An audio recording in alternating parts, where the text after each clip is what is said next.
Welcome to CEO Money. I'm Michael Yorba. I'm with Cheryl Williamson, author, speaker, and success coach of Williamson's Media Group. Cheryl, welcome to the show. Thank you so much. I'm so glad to be here. Excited. I'm glad you're here too. All right, give us some background. You brought a couple of books. Tell me about the books first. Yes. Give us some background on you, and then I want to dive right into AuthorPreneurship. Okay, I am an author, speaker. I have 12 books that are out right now. I've helped 109 people actually publish their stories in the past 17 months. Last year, I traveled over 57,000 miles speaking throughout the country. I'm excited about life. I'm excited about helping people pull out the greatness that's inside of them unapologetically in a relentless pursuit of excellence. And that's what I do. I have no problem being a disruptor of the atmosphere. I can tell. I can tell. All right.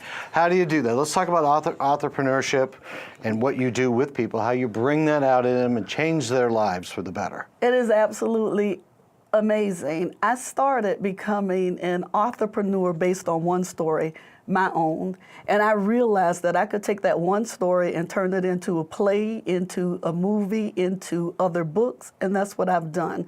So what I decided to do is, if this worked for me, I wanted to teach other people how to do it.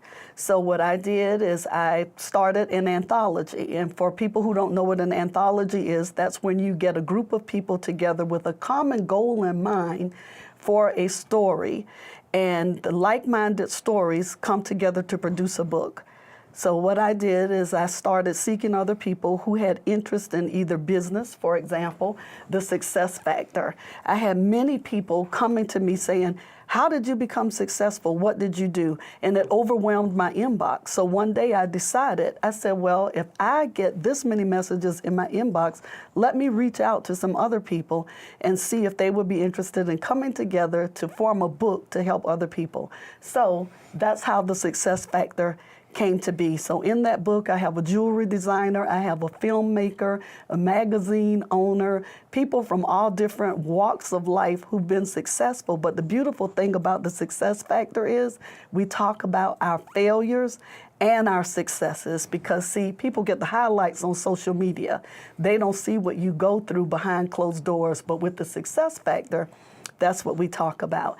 And in turn, with doing this book, it's given other entrepreneurs the opportunity to build their platform from not just jewelry designing. Now they have a book which gave them additional product to sell when they go out, which has now opened speaking opportunities for them. So it's helping them to develop multiple streams of revenue. Even though their first love was making movies, now they have a book and they can speak. Let me get in there. What's the first step when you're talking to somebody to bring them out and get them going down the right road? What's the first thing you do with somebody? My first step is finding out what they're passionate about. Because if you're passionate about it, it's not going to be hard for me to pull it out of you. If you've gone through a loss or anything that speaks to your heart, not just a loss, but even developing a business. And I'll say, well, let's talk about the steps of that. And they'll tell me, oh, so many people ask me, how did I do this? And I'll say, what do you feel about putting that in a book? How do you feel about sharing this with the world? How do you feel about building your legacy through a book? Because see, once it's in a book, it's there forever. And that's what I teach people. We can say things, but what we say, people will quickly forget. What we write is lasting. I just finished a book by Napoleon Hill, same kind of concept. So in that process, you're actually being able to, I get the feeling from you just sitting next to you that you're very empathic, that you can feel what's going on with somebody else so that you can actually bring that out to the table. And sometimes it really takes that to be able to get somebody to open up to you, to even allow them to remember where they were and how they got it started. Is that part of the process? This is absolutely part of the process. I will share with you that I've had people come to me when I've gone out to speak that have said, you're the person that I'm supposed to share something that happened to me 20 years ago. And I will share with you, it happens continuously. So those people that come to me, they build a bond with me. They trust me. They trust that I am transparent, that I'm authentic, and they can be vulnerable. And once people realize that they can be vulnerable with you, then they want to walk alongside you and you walk alongside them. And the process for me has been easy. I don't have to go out and try to pursue an entire group of people. People now come to me and say, I spoke with Peter Scott, and he said that you were the person who could understand exactly where I am and help me pull out this story in such a way that I don't feel guilty anymore. I don't feel ashamed anymore. I don't mind other people knowing that I am brilliant and I want to share it with the world. And I've spoken to people like that. They want to be less than to make other people feel equal too. So they've hid their talents for years. But now, through speaking with me, they realize it's okay to be great. It's okay to be enough. It's okay to be brilliant. It's okay to walk in your gifting and do everything that you feel like you are destined to do. I can see you're a big inspiration for a lot of people. What about this one? That book? With Affirmed, this book is a 365-day journal, and it was so thought-provoking because I didn't put a year on it. As I was writing, it just clearly, no year. Every day, there is a positive quote. I attract God-inspired ideas that produce millions of dollars. Those are things that we should be saying to ourselves. I am brilliant. I am enough. And so with this book, it was poured into me at a time where I was going through some things in life, and I started writing it down in a little children's journal. Never to think it would be a book. But at the end of me coming out of that thing that I was going through, it was laid on me that it needed to be in a book, that I'm not alone. I'm not the only one that may feel deeply depressed at some point in our lives. And see, sometimes we're scared to talk about that because when we feel we're successful, we don't want people to know that there's a time where you feel like, oh my gosh, is this really gonna work out for me?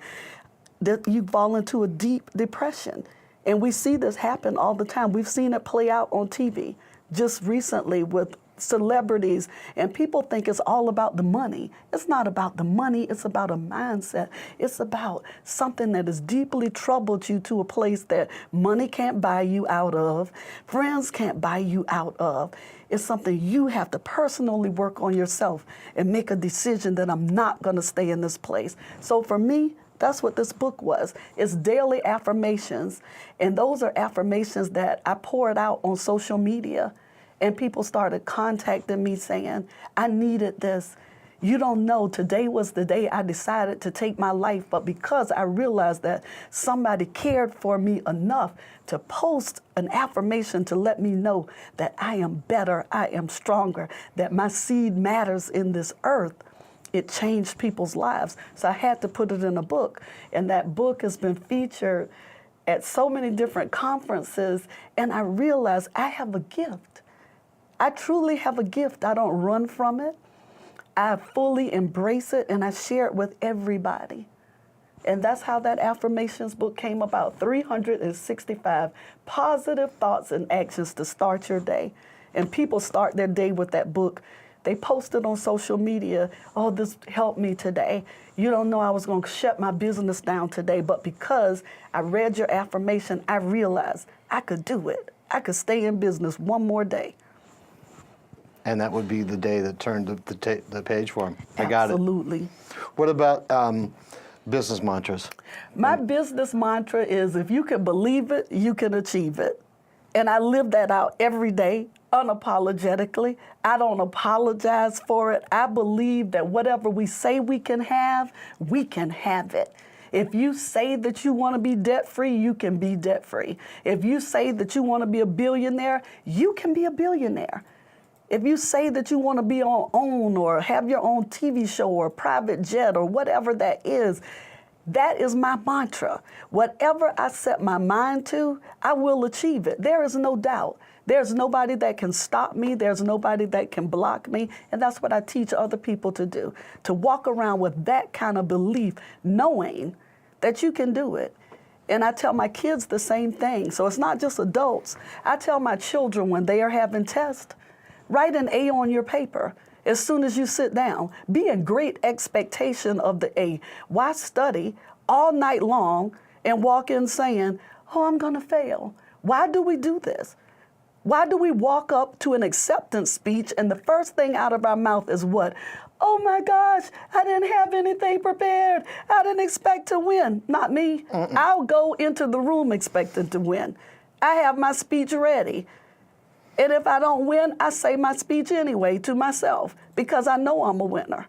And I teach myself that. Tell me about the mantras. Let's close with some great mantras for the audience. Tell them. Absolutely. Mindset matters. The power of manifestation is in your mouth. Whatever you tell yourself, you can absolutely achieve it. If you tell yourself that you want to be on the Forbes list, you can achieve it. If you tell yourself that you want to travel the world gifting people anonymously, you can do it. See, you control it. Nobody around you controls your destiny or your purpose.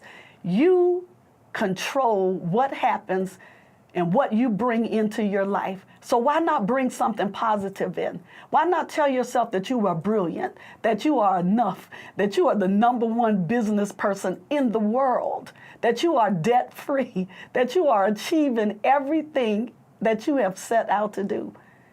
That should be your mantra. Whatever you want to do and have in your life, you can call it into existence despite your circumstances, despite your upbringing. You control it. Your mind and your mouth bring about everything that will happen in your life.